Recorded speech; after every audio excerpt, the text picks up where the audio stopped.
우리가 주일 낮에 하나님 나라에 대해서 거의 마지막 부분을 살펴보고 있습니다.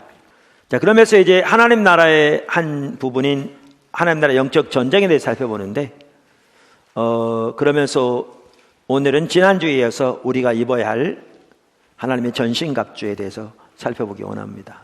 사도 바울이 여기에 전신갑주 6가지를 지금 그 당시 로마 군이 입었던 갑옷에 비유해서 언급합니다.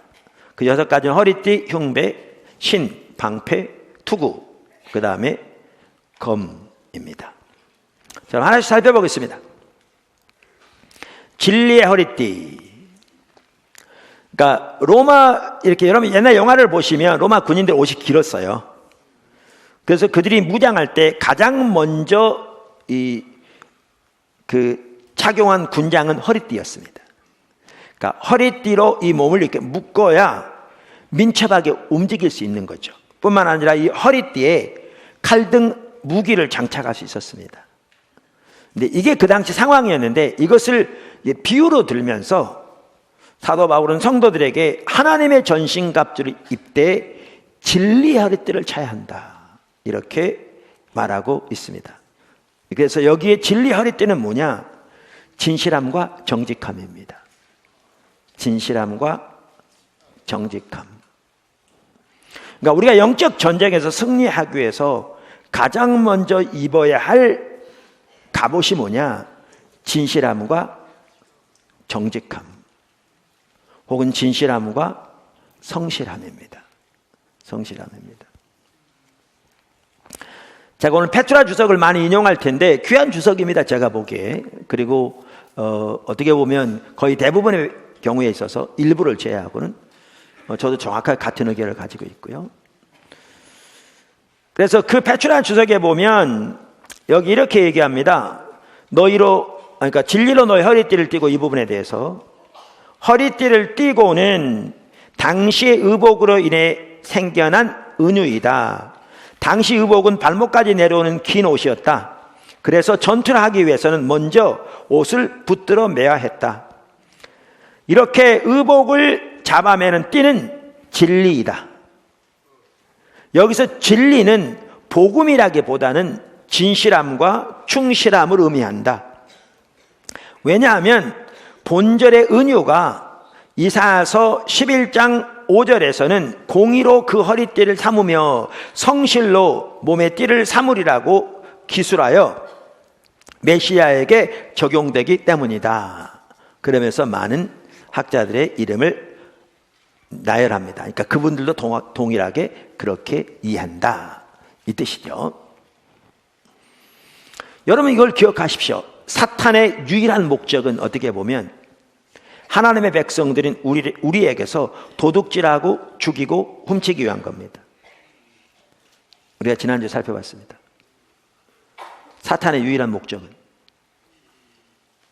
그러니까 사탄은 하나님께 직접적으로 대적할 수 없습니다. 사탄은 피조물입니다. 그의 능력은 강하지만 그가 천사장이었을 때 하나님께서 그에게 부여해 주신 그 능력이죠. 아직 거두지 않았을 뿐이죠. 하나님의 주권적인 계획과 섭리 가운데서. 그래서 사탄이 하나님을 대적할 수 없고요, 사탄이 하나님의 나라를 직접적으로 공격할 수 없습니다. 그래서 사탄이 집중적으로 공격하는 대상이 하나님 나라의 백성들인 우리들입니다. 하나님의 자녀들. 반격하는 거죠. 그런데 사탄의 목적은 딱 하나입니다. 요한복음 10장 10절이 말한 것처럼 도둑질하고 죽이고 멸망시키는 것. 그러니까 우리에게서 하나님의 유업을 도둑질해가고 하나님의 생명의 역사를 빼앗아가고 하나님의 뜻이 우리 가운데서 우리를 통해 성취되는 것을 방해하고, 하나님의 비전과 하나님의 목적이 우리를 통해서 우리 안에서 성취되는 것을 방해하기 위해서 그렇게 합니다. 그게 사탄의 유일한 목적입니다. 죽이고, 그러니까 도둑질하고 죽이고 멸망시키는 것. 근데 사탄은 이 일을 위해서 어떠한 수단이나 어떠한 방법도 개의치 않습니다. 어떠한 속임수, 어떠한 거짓말, 어떠한 간사한 계획 전혀 개의치 않습니다. 이게 심각한 겁니다. 사탄이 거짓말을 할 때 그것은 그의 본성을 드러내는 겁니다. 그는 거짓말하는 자의 아비입니다. 그리고 사탄은 밤낮 쉬지 않습니다. 이 영적인 싸움을 우리가 하고 있는 겁니다. 이게 얼마나 심각한가 보십시오. 심각한가 보십시오. 이러한 상황에서 이 영적 전쟁에서 승리하려면 진실함과 정직함으로 허리띠를 떼야 합니다. 다시 말하면 사탄이 사용하는 방법을 그대로 사용하면서 사탄과의 전쟁에서 절대로 승리할 수 없습니다.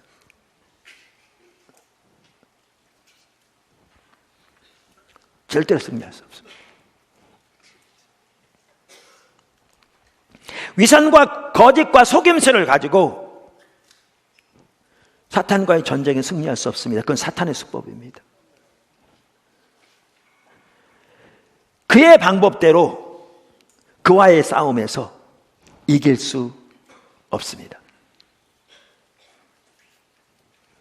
그래서 우리에게 하나님의 전신갑주를 입으라고 말하면서 제일 먼저 제시한 것이 진실함과 정직함 혹은 진실함과 성실함입니다. 사실 이것이 제일 먼저 이렇게 진리 허리띠가 나온 걸 보더라도 어떻게 보면 이 자세가 가장 기본적인 자세일 수 있습니다. 가장 어떤 기초적인 중요한 것일 수 있습니다. 두 번째, 의의 흉배.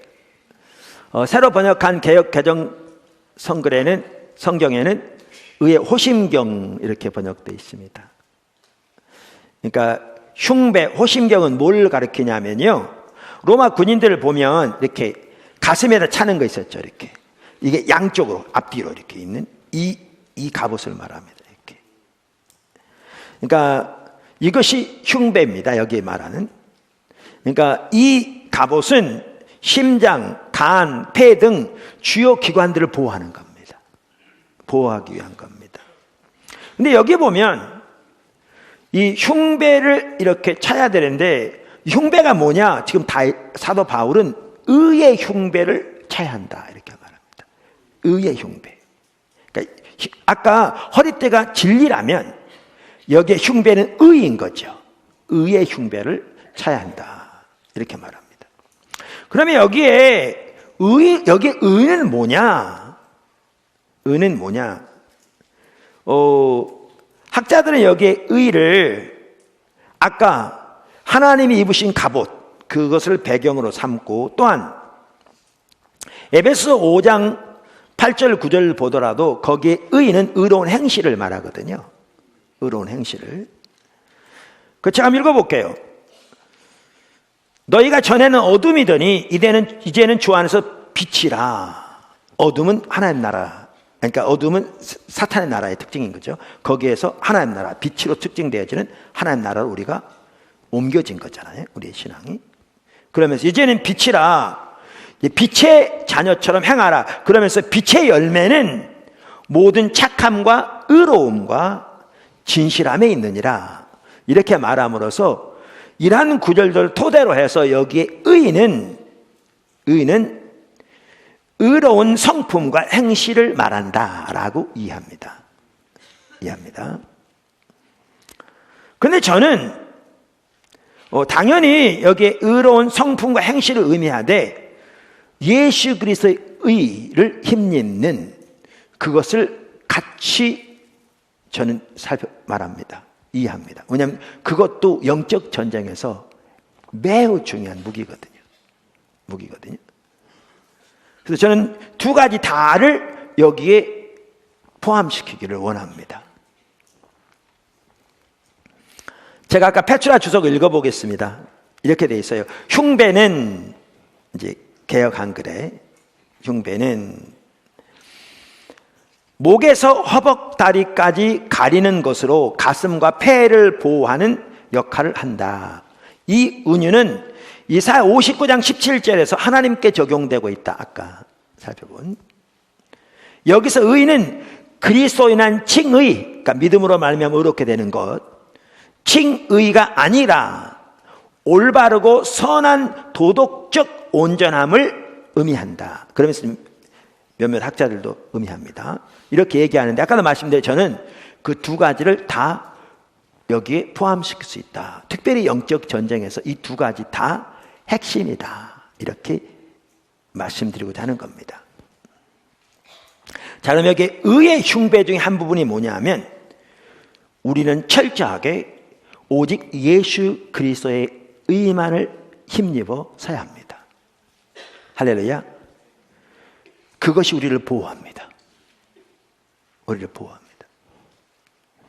우리가 앞에 살펴봤습니다만 사탄의 가장 큰 무기 중에 하나는 고소하는 겁니다.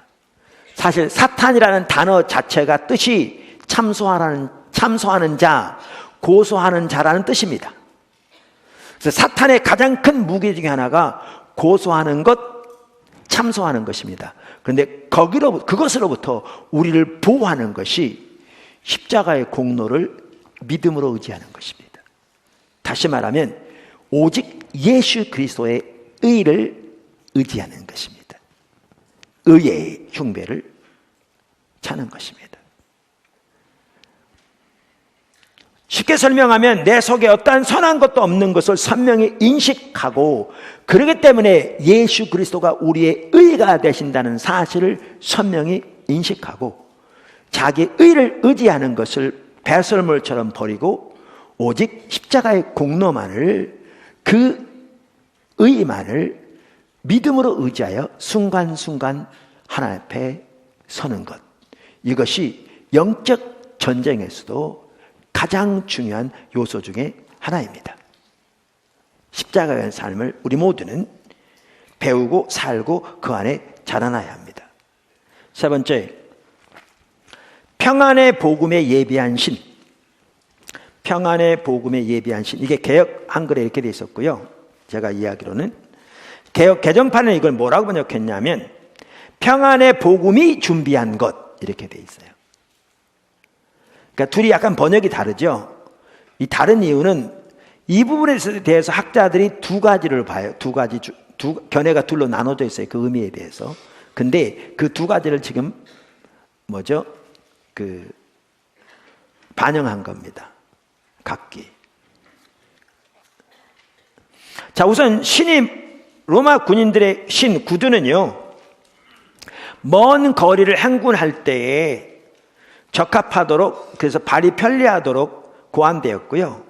특별히 자세를 든든히 유지하고 서야 되잖아요. 전쟁의 핵심이. 그리고 민첩하게 움직여야 되잖아요. 이게 핵심이잖아요. 전쟁에서. 이것을 위해서 그렇게 고안되어 있습니다. 이게 신발이었는데, 구두였는데,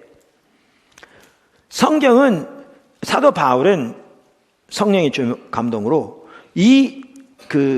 신을 뭐에 비교하느냐?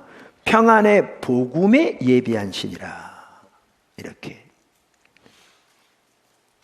말하고 있습니다. 말씀드린 대로 이 구절을 이해하는 것이 크게 두 가지입니다. 근데 저는 그 두 가지가 다 포함될 수 있다고 믿습니다. 최소한 이 뜻은 하나일지라도 영적 정책이 둘 다 필요합니다. 핵심입니다. 둘 다.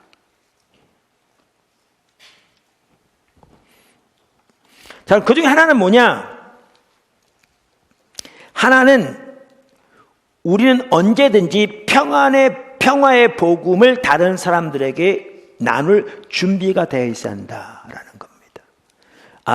페트라 주석만 하더라도 조금만 읽어볼 텐데 이게 아니고 두 번째 것이다 이렇게 얘기합니다. 그러면서 그 근거로 뭐를 드냐 하면 여기에 지금 영적 전쟁에서 싸우는 무기를 말하고 있는 것이니까 이게 아니다라고 그러는데요. 아닙니다.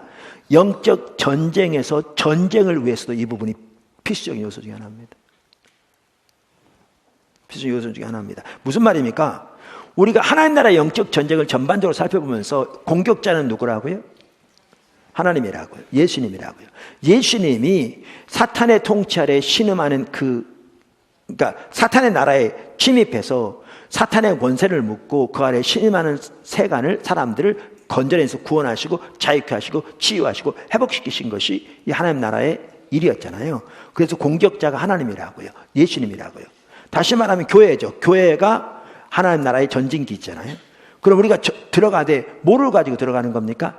하나님 나라의 말씀과 전인적인 치유사역. 이 모든 것들이 성령의 능력으로 되어주는 거죠. 말씀도 전인적인 치유사역도. 예수님이 하셨던 것처럼 제자들이 했던 것처럼 우리가 해야 한다고 우리가 이미 살펴봤죠. 그래서 영적 전쟁의 수도 핵심이 뭐냐? 평안의 복음에 예비한 겁니다. 복음을 전할 준비가 되어 있는 거죠.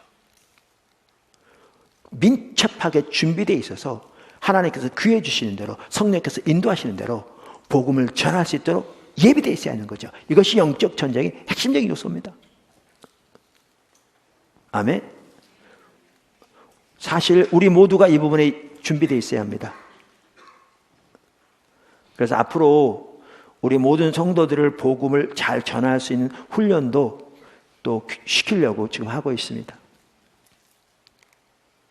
우리가 다 무장되어 있어야 합니다. 이 부분에 민첩하게 복음을 전할 수 있도록 성령께서 움직이실 때 바로바로 복음을 전할 수 있는 준비가 되어 있어야 되죠.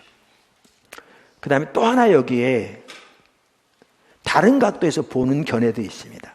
그게 뭐냐면, 근데 그게 뭘 의미하는지 저는 둘 다 포함된다고 믿는다니까요. 영적 전쟁은 실제로 둘 다 필수적입니다. 그 다른 하나는 뭐냐면 평안의 복음에 굳게 서 있는 겁니다. 뭐에 서 있는 거라고요? 평안의 복음에 굳게 서 있는 겁니다. 다시 말해서 하나님과의 화평한 관계 속에서 항상 다른 사람들과 복음을 나눌 영적 자세를 갖추고 있어야 한다, 그 말입니다. 제가 페트라 주석 아까 잠깐 언급했는데 읽어보겠습니다.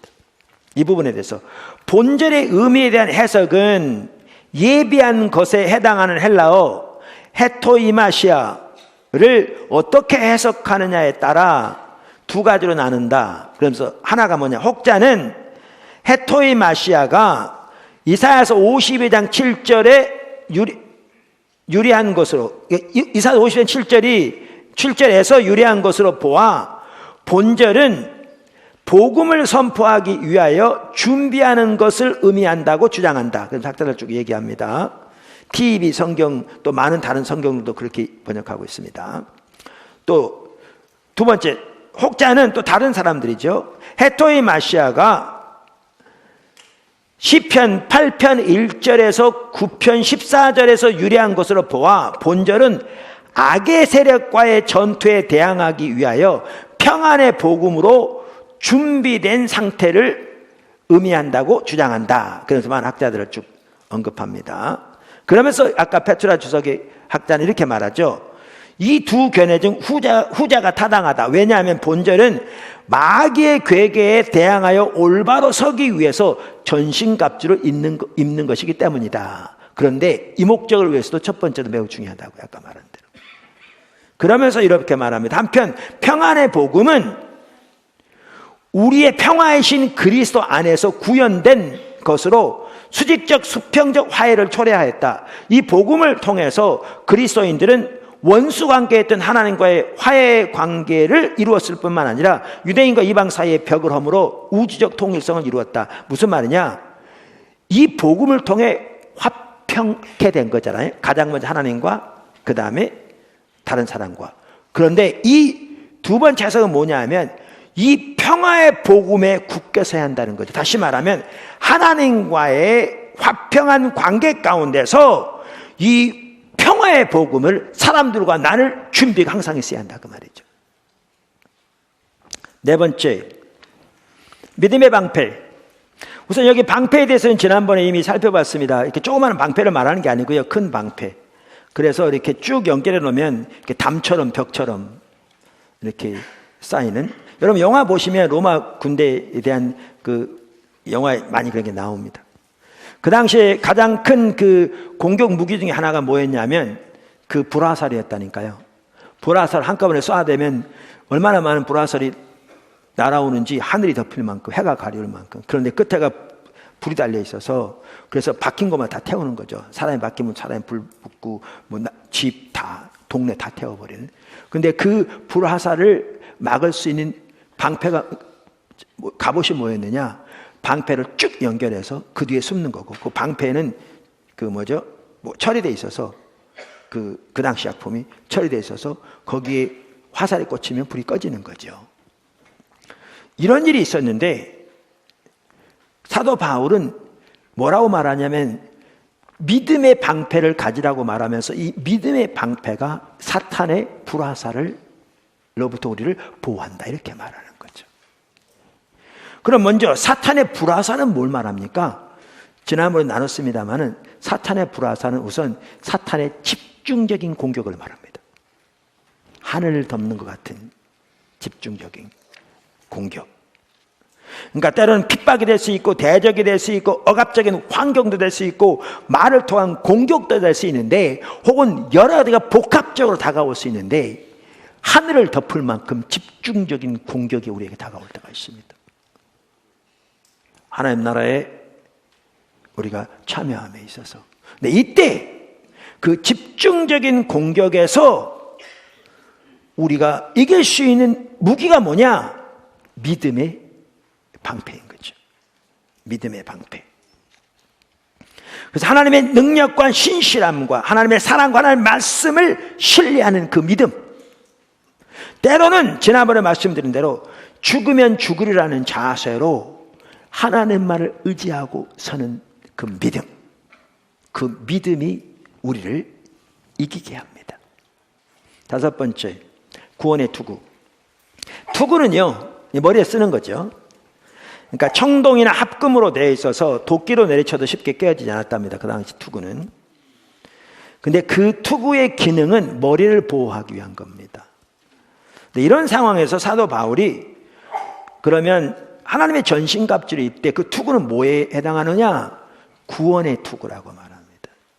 구원의 투구. 그러니까 사단이 집중적으로 공격하는 것 중에 하나가 뭔지 아십니까? 우리 생각입니다.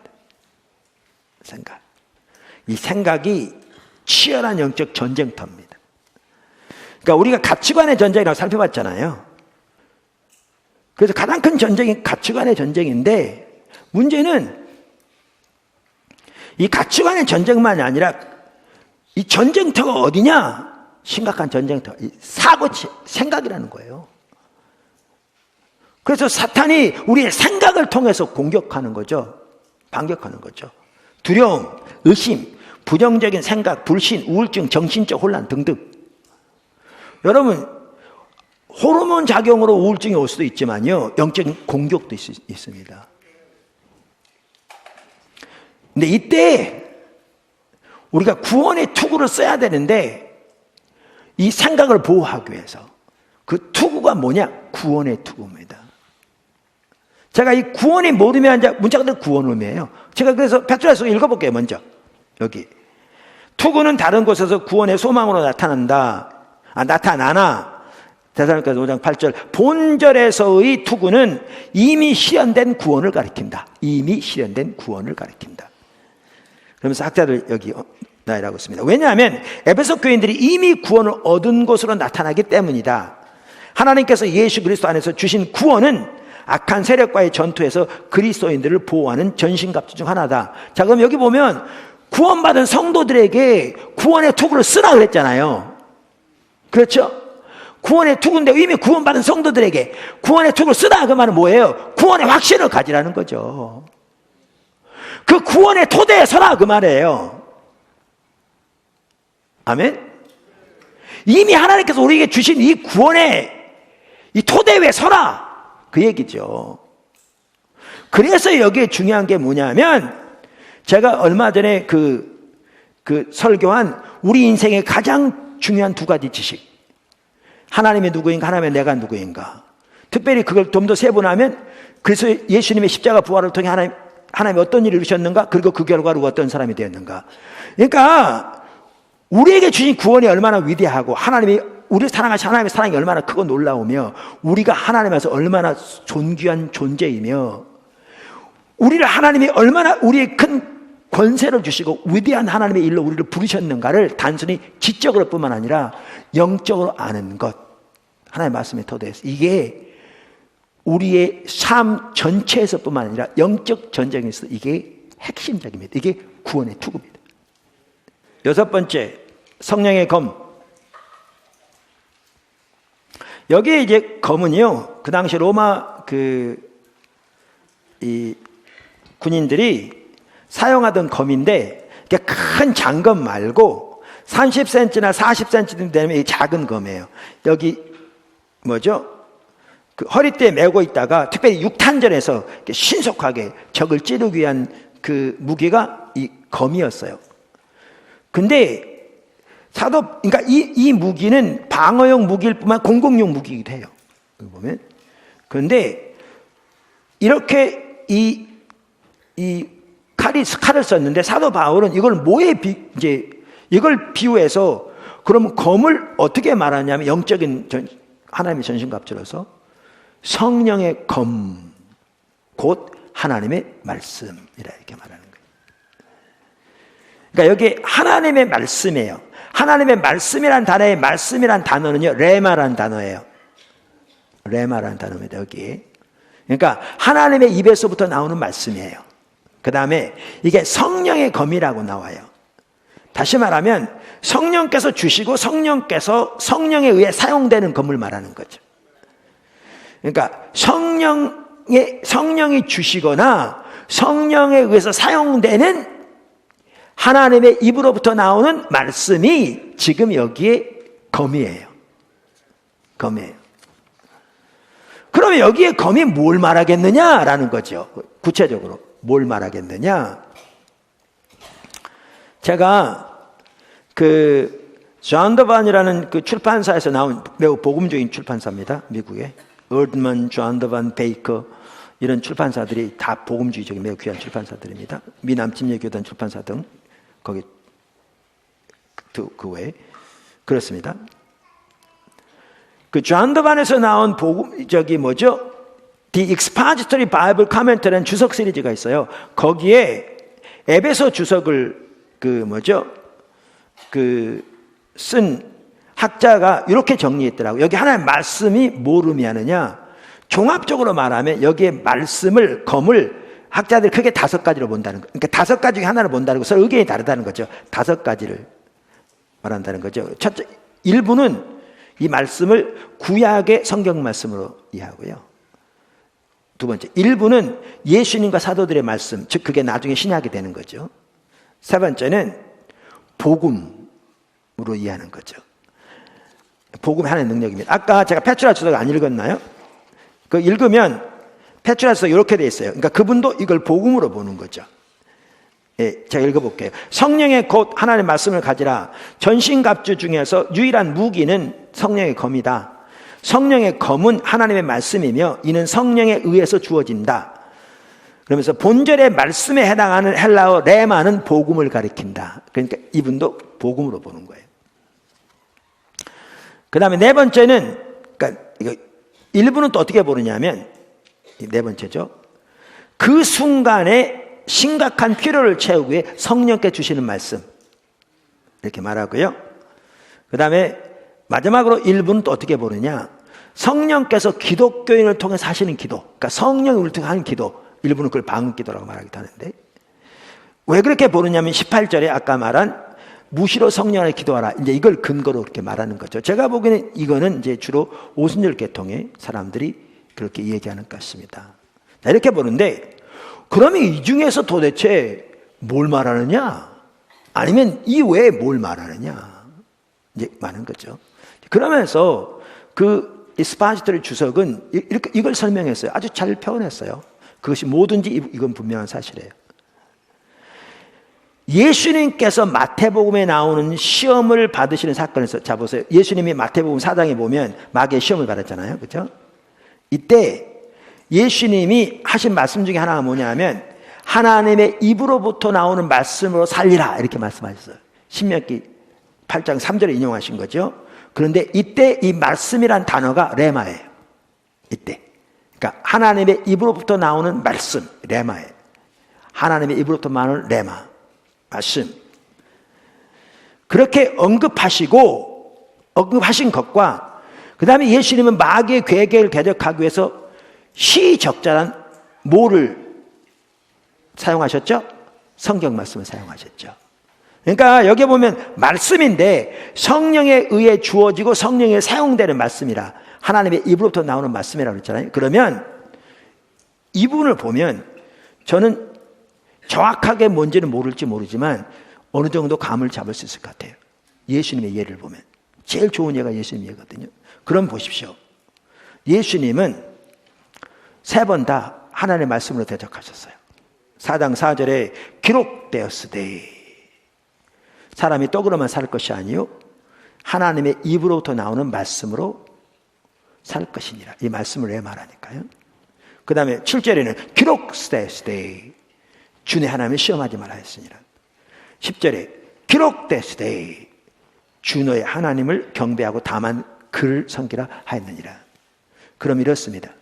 이렇게 말씀으로 대적하기 위해서는 뭐가 우리에게 중요하냐면요, 하나님의 말씀이 우리 속에 풍성히 거해야 돼요. 할렐루야. 하나님의 말씀이 우리 속에 풍성히 거해야 돼요. 그러니까 우리가 이미 살펴본 대로 요한일서 2장 4절에 보면 우리의 받은 구원을 설명하면서 특별히 젊은이들, 이 말은 모든 성도를 다 포함하긴 하죠. 내게 저들이 악한 자를 이겼다 그랬는데 어떻게 이겼느냐? 말씀이 풍성히 거하여 이겼다고 그랬잖아요. 연결되죠. 자, 그럼 읽어보겠습니다. 2장 14절. 아이들아, 내가 너에게 쓴 것은 너희가 아버지를 알았으며, 아비들아, 내가 너에게 쓴 것은 너희가 태초부터 계신 줄을 알았으며, 청년들아, 내가 너에게 쓴 것은 너희가 강하고 하나님의 말씀이 너희 안에 거하시며 너희가 흉악한 자를 이기었습니다. 자, 그러면 보십시오. 중요한 여기 한 가지가 뭐냐면요, 하나님의 말씀이 우리 안에 거해야 합니다. 풍성히. 아멘. 바리새인들은 이론적으로 누구보다 하나님의 말씀을 많이 알고 많이 암송하고 많이 연구했지만 그 말씀을 따라 살지 않았어요. 교리였어요.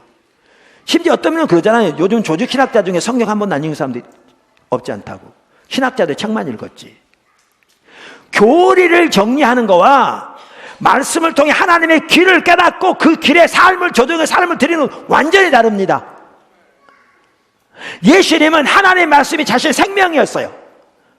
그러니까 보세요. 천하만국을 보여주면서 내게 절하면 주겠다 그랬는데 그 모든 것도 단호히 거절하면서 기록되었으되 주의 하나님은 경배하고 그만 섬기라, 그분만 섬기라 이렇게 기록하였느니라. 천하만국의 모든 유혹보다 말씀 앞에 삶을 걸잖아요. 이게 말씀이 거하는 겁니다. 바리새인들은 이게 없었습니다. 그러니까 우리는 말씀이 우리 속에 풍성히 거해야 한단 말은 당연히 하나님의 말씀으로 무장돼야 되죠. 성경에 나온 하나님의 길로 무장돼야지 돼. 그 말씀의 그 길에 우리의 삶이 조정되어 따라가는 걸 말하는 거죠. 이 말씀이 우리 속에 거해야 돼요. 거할 때 성령께서 그때그때 인도하셔서 그 말씀의 가치관, 그 말씀을 가지고 어둠의 세력의 대적을 이기시는 거죠. 물리치는 거죠. 이게 성령의 검입니다. 이게 성령의 검입니다. 할렐루야.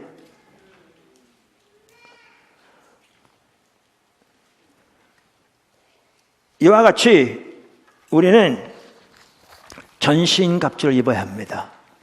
아멘. 자, 마지막 3번째, 시간 얼마 안 남았는데 마지막 살펴보죠. 아까 뭐라고 그랬죠? 항상 성령 안에서 기도하라. 자, 우선 이렇게 이제 18절에 나오죠. 에베소서. 기도는 단순히 영적 전쟁을 위한 게 아닙니다. 그렇죠? 기도는 호흡입니다. 영적인. 그런데 영적 전쟁에서 승리하기 위해서도 기도가 필수입니다.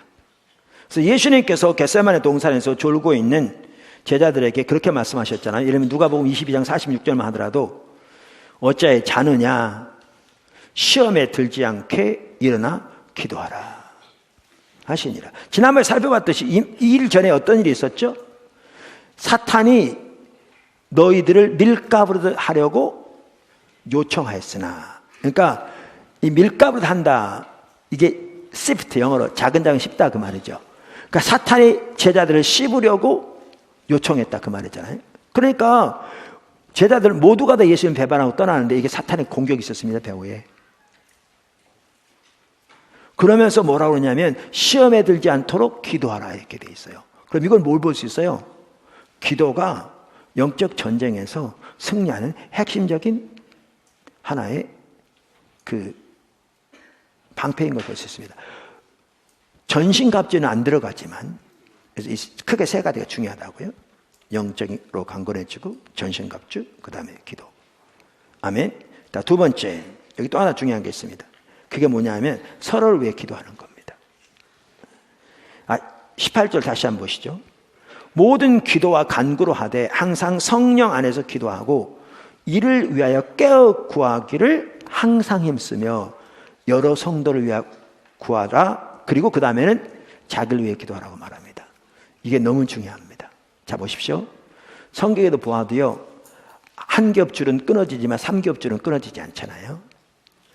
우리가 자기 혼자 잘하는 것도 중요하지만 넘어지기 쉬워요. 그래, 협력하면 능히 설 수 있어요. 그래서 교회가 중요해요. 그뿐만이 아니라 모든 면에서. 그래서 영적 전쟁에서도요, 기도가 영적 전쟁에 중요하되 문제는 서로 기도하는 게 매우 중요합니다. 그러니까 여러분이 기도하되 여러분 관계에 동심원하는 사람들, 여러분 자신부터 가족부터 시작해서 기도할 뿐만 아니라 여러분 지체 오이코스를 위해서, 목회자를 위해서, 교회를 위해서 기도하는 게 너무너무 중요합니다. 각자 서로 이렇게 기도할 때 그게 강력합니다. 여기에 그걸 말하고 있습니다. 여러분 보세요. 예수님이 그러셨잖아요. 아까 마귀가 그렇게 요청하였으나 내가 너희를 위하여 기도하였으니 돌이킨 후에 형제를 돌보라. 베드로에게 그랬죠. 이걸 보면 베드로가 돌아오게 된 것도 누구의 기도의 결과인 걸 볼 수 있어요? 예수님의 기도. 그러니까 서로가 서로를 위해 기도하는 게 영적 전쟁에서도 필수적인 요소입니다. 그래서 이 부분이 매우 중요합니다. 할렐루야. 더 이렇게 나갈 수 있기를 바랍니다. 우리가 아무도 혼자 설 수 없습니다. 아무도. 여기에 중요한 또 한 가지가 뭐냐 하면 성령 안에서 항상 깨어 기도하는 것입니다. 이제 여러분 영적인 근육도 절대 저절로 안 생깁니다. 훈련을 통해 되어집니다. 하나님께 우리의 영을 이렇게 영이 열려져 있다. 이거요 절대 저절로 안 됩니다. 안 돼요. 수없이 많은 반복적인 실수를 통해서 훈련이 되어져야 운전할 때도 이게 되어지고 대화할 때도 되어지고 일할 때도 되어지지 저절로 되지 않습니다. 그래서 영적인 훈련이 중요한 거죠. 육신적인 훈련 못지않게 훨씬 더 영적인 훈련이 중요한 거죠.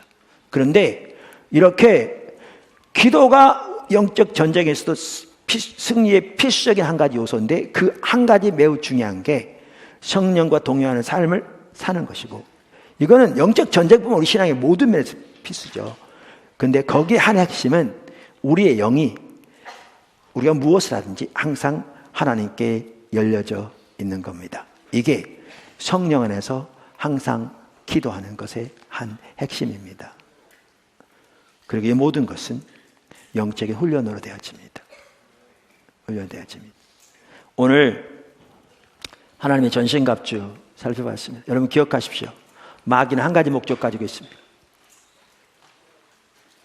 그것은 우리에게서 도둑질하고 우리를 죽이고 멸망시키기 위한 겁니다.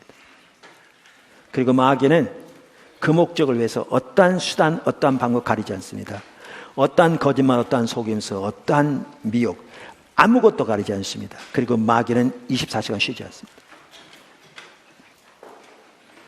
여기서 우리가 승리해서 하나님이 우리를 위해서 예비하신 하나님의 생명이 우리 삶 속에 넘치고 하나님의 뜻이 우리 삶 속에 삶을 통해 놀랍게 이루어지고 하나님의 유업이 우리에게 놀랍게 주어지고 이 시대를 향한 오는 세대를 향한 하나님의 목적과 비전이 우리 삶을 통해 이 땅과 열방 가운데서 놀랍게 이루어지는 교회가 하나님 나라의 전진 기지로서 귀하게 쓰임받는 삶을 살려면 오늘 살펴본 이 세 가지의 영적 전쟁의 무기들을 반드시 배우고 활용해야 합니다.